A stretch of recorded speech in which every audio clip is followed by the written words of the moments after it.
안녕하세요. 사랑하는 남자친구와 결혼을 앞두고 있던 20대 후반의 여성입니다. 제가 과거형으로 표현하는 이유는 말하지 않아도 아시겠지요? 파혼했어요. 사귈 때는 자상하고 다정하기가 정말 하늘의 별도 따다 줄 것 같았던 남자친구가 본격적으로 결혼을 준비하기 시작하자 전에 없던 모습들을 보였거든요.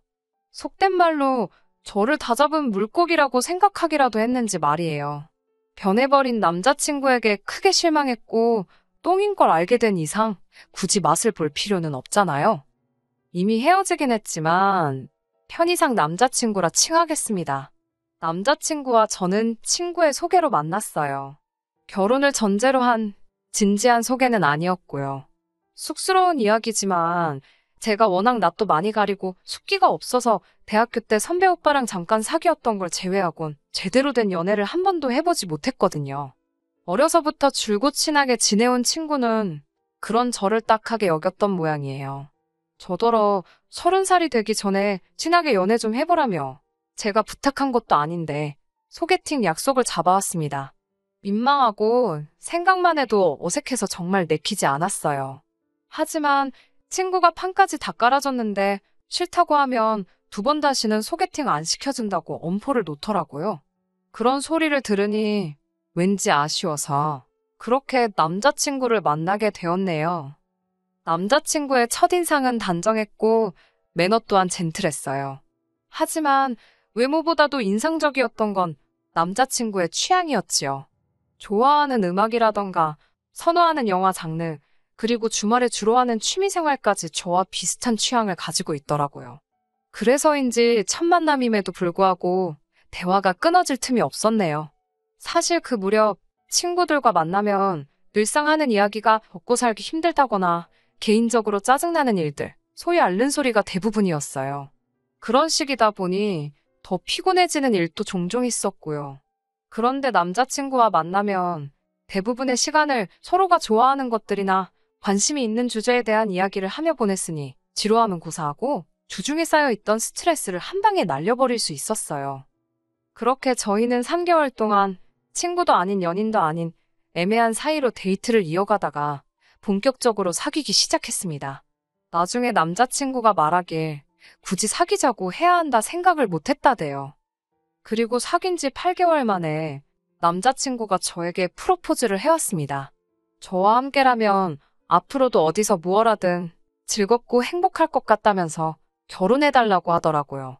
솔직히 조금 촌스러운 방식의 유치한 내용이긴 했지만 크게 감동했었네요. 남자친구의 프로포즈를 받았을 때 솔직히 크게 고민하지 않았습니다. 일단 저 역시 남자친구를 많이 사랑했고요. 또 다른 이유로는 개인적으로 늘 30살이 되기 전에 결혼을 해야겠다 생각했었거든요. 그리고 그런 생각을 갖게 된 데에는 저희 부모님의 영향이 컸습니다.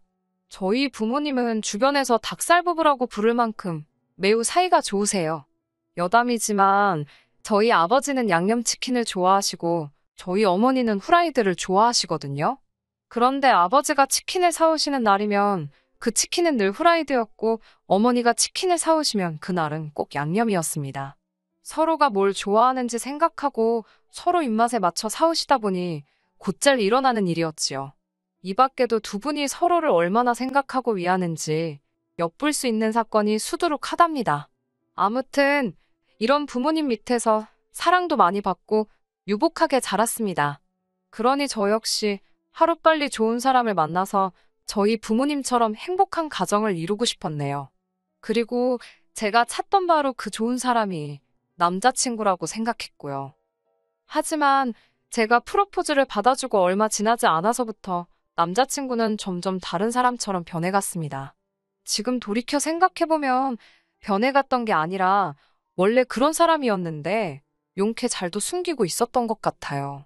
정말이지 남자친구가 그렇게 줏대없고 한심한 사람인 줄은 전혀 상상하지도 못했네요. 남자친구는 수도권에 위치한 공기업에 다니고 있었습니다. 공무원은 아니었지만 그래도 정년 걱정은 없는 직장이었지요. 아침 8시까지 출근을 마쳐야 해서 다른 회사들에 비해 약간 이른감이 있었지만 퇴근이 4시 반이라서 본인은 무척 만족스러워했고요. 야근도 없고 주말에 근무할 일도 절대 없었기 때문에 연봉은 진짜 소금처럼 짰습니다. 파혼한 마당에 못할 말이 뭐가 있겠어요? 저는 대학교를 졸업하자마자 중견기업에 입사를 했습니다. 남자친구를 전 소개받았을 때 이미 직장생활 5년 차였고 연봉도 남자친구보다 2천만 원 정도 높았지요. 남자친구 직장과 제 직장만 놓고 본다면 이렇게 표현할 수 있겠네요. 남자친구 직장은 가늘고 길게, 저는 굵지만 길 수도 짧을 수도 있는. 제가 그렇다고 남자친구 직장을 부러워했을까요? 전혀요. 남자친구 역시 제가 자기보다 더 번다고 해서 뭐 중력이 든다거나 전혀 그렇지 않았습니다.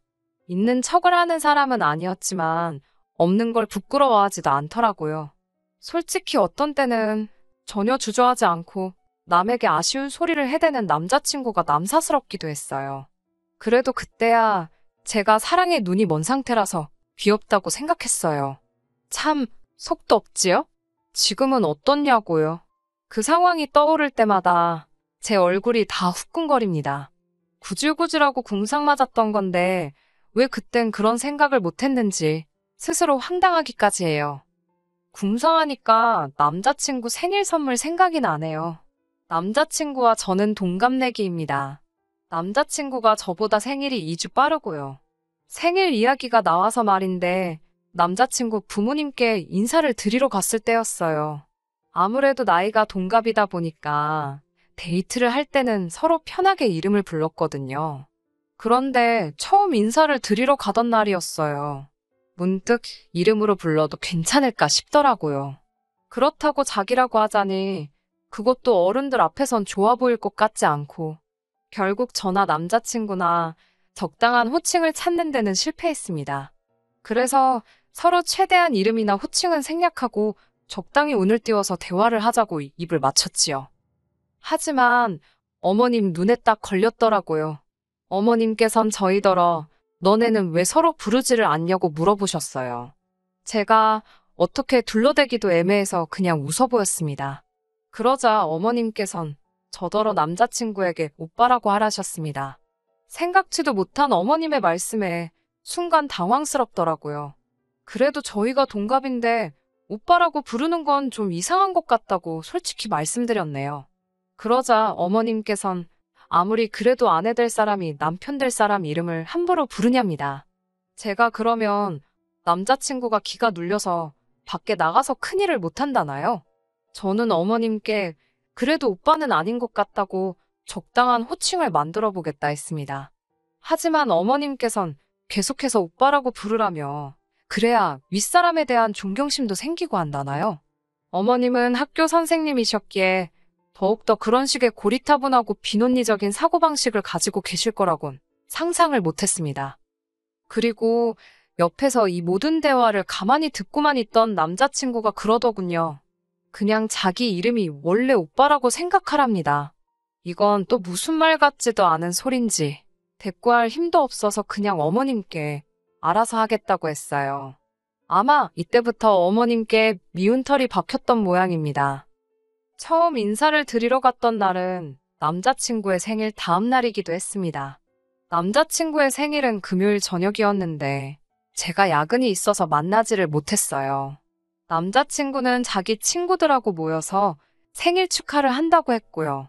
상황이 그렇다 보니 생일 선물을 준비해두긴 했지만 주지는 못한 채로 어머님 아버님 댁에 가게 되었습니다. 상견례 전이기는 했지만 며느리감으로 인사를 드리러 가는 날이었으니 빈손으로 갈 수는 없잖아요. 그래서 백화점에서 한우 세트를 사들고 찾아뵙게 되었지요. 어머님께선 남자친구로부터 제가 김치찌개를 좋아한다는 이야기를 들으셨다며 김치찌개를 끓이셨다 하셨습니다. 솔직히 이때 조금 황당했어요. 김치찌개를 좋아하는 건 남자친구예요.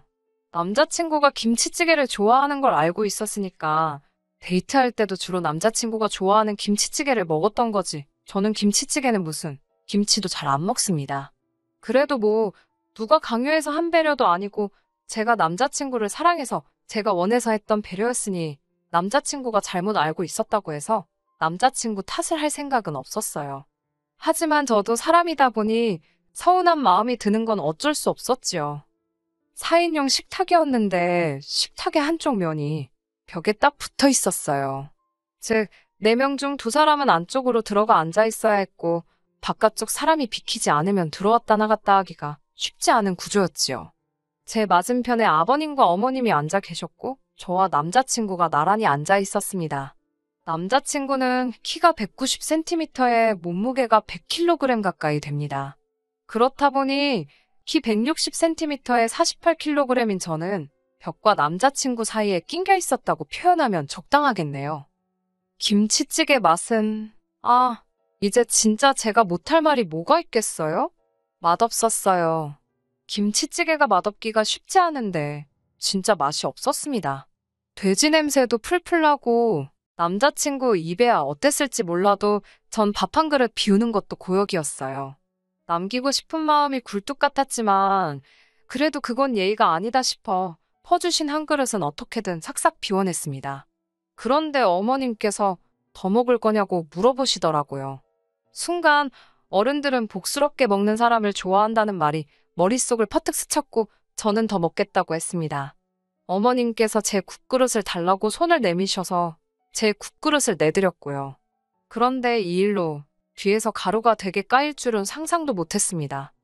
인사를 드리고 집에 와서 한숨 돌리고 있었는데 남자친구에게서 전화가 걸려왔습니다. 전화를 받으니 남자친구가 한껏 가라앉은 목소리로 큰일 났다고 하더라고요. 무슨 일이냐고 물으니 저더러 왜 그렇게 교양 없이 몰상식하게 행동을 했냐입니다. 황당해서 그게 다 무슨 소리냐니까 아까 어머니께서 찌개 더 줄 거냐고 하셨을 때 왜 그릇을 드렸냐는 거예요. 그릇을 달라고 하시니까 드렸다고 난 지금 네가 무슨 소리를 하는 건지 모르겠다고 저도 짜증이 나서 화를 냈습니다. 말을 할 거면 똑바로 하라고요. 그러자 남자친구가 한다는 말이 어머님께서 그러시더랍니다. 며느리감이라고 인사드린다고 온 애가 지가 먹을 찌개도 지 손으로 퍼먹을 생각을 안 하냐고요. 다른 가족들이 더 먹을 건지 필요한 건 없는지 제가 알아서 나서서 챙기는지 안 챙기는지 어머님께서 계속 저를 지켜보고 계셨다는 거예요. 제가 어이가 없어서 그러니까 네 말은 내가 지금 니네 집 부엌에서 내 국그릇 들고 찌개 더 먹겠다고 설쳤어야 된다는 거냐고 물었습니다. 그러자 남자친구도 제 말이 맞는가 싶었는지 한동안 말이 없더라고요. 그러더니 기껏 한다는 소리가 그냥 어른이 그렇다면 그런 줄 알지 넌 뭘 그렇게 따지고 드냐입니다. 아까도 오빠 소리 하라고 하면 그냥 내하고 어머님이 보실 때 하는 척만 하면 되는 걸 그렇게 안 한다고 뻗팅기더니 지금도 보랍니다. 그냥 내가 생각이 짧았다. 앞으로는 알아서 잘해보겠다 하면 될 것을 니네 집 부엌이 어떻고 저떻고 왜 그렇게 시시비비를 가리지 못해 안달이냐는 거예요. 그러더니 막판에 한마디 덧붙인 게 아주 가관이었습니다. 여자면 좀 조신하게 알겠어 소리 좀 하랍니다. 다 저 잘되라고 하는 소리지 저 괴롭히려고 하는 소리가 아닌데 뭘 그렇게 따지고 드냐고요. 그 소리를 딱 듣고 나니까요.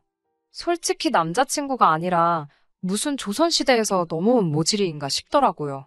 설령 어머님이 말도 안 되는 억지를 쓰시더라도 남자친구가 중간에서 잘 끊어냈으면 되는 거잖아요.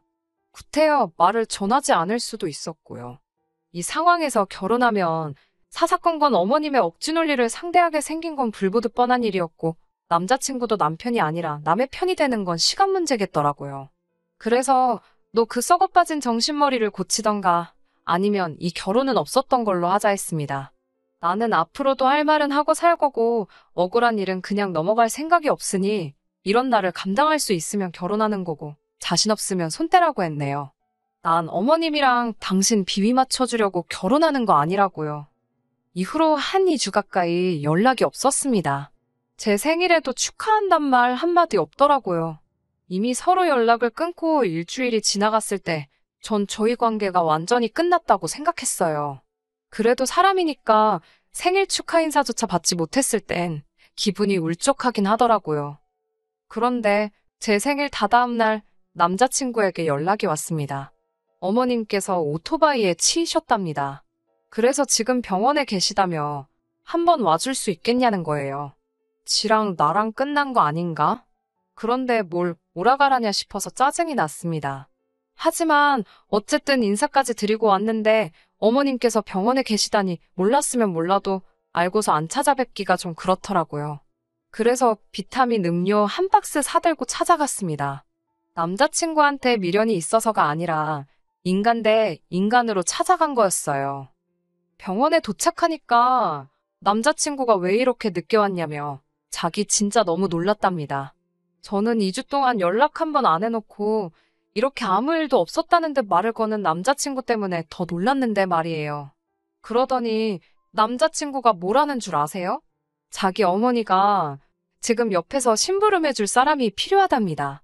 화장실도 혼자 못 가셔서 자리에서 일을 보시거나 아니면 누가 같이 가서 바지 내려드리고 그런 걸 해야 하는데 자기는 아들이라서 못하지 않냐입니다. 그러면서 그걸 저더러 하래요. 저는 같은 여자니까 쉽지 않냐고요. 제가 어이가 없어서 나더러 지금 어머님 대소변 받아들이라는 거냐고 물었습니다. 그러자 인간이 한다는 소리가 이번에 잘하면 그동안 실수한 걸 다 만회할 수 있대요. 그러면서 빨리 병실에 들어가 보랍니다. 어머님께서 저만 기다리고 계신다나요. 진짜 어이가 없고 이 인간이 나를 뭘로 보고 이러나 싶더라고요. 비타민 음료까지 사들고 간 내가 미친 엑스다. 별의별 생각이 다 들더라고요. 남자친구에게 아무래도 내가 잘못 온 것 같다고 나는 인사나 드리러 온 거지 무슨 병수발 들러온 것도 아니고 어머님한테 잘 보이고 싶은 생각도 전혀 없다 했습니다. 그리고 나만 어머님한테 점수 깎였냐? 너도 너희 엄마도 나한테 점수 오지게 깎였다고도 말해줬지요. 무슨 너희 부모님한테만 며느리감 고르는 선택권 같은 게 있는 줄 아냐고. 나도 내 시댁을 고르는 자유가 있다고 탁 사붙여 버렸네요.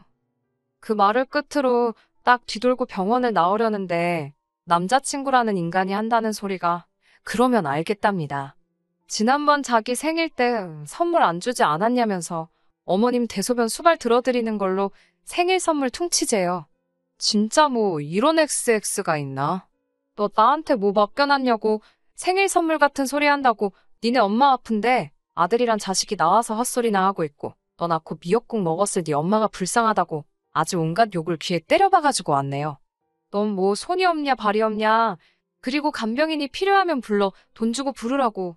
아주 병원이 떠나가라 악다구니를 쓰니까 지도 귀까지 벌게 져서는.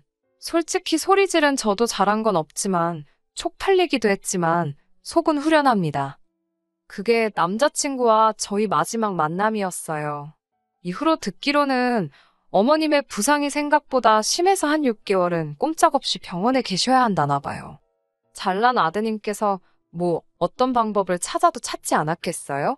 관심 전혀 없고요.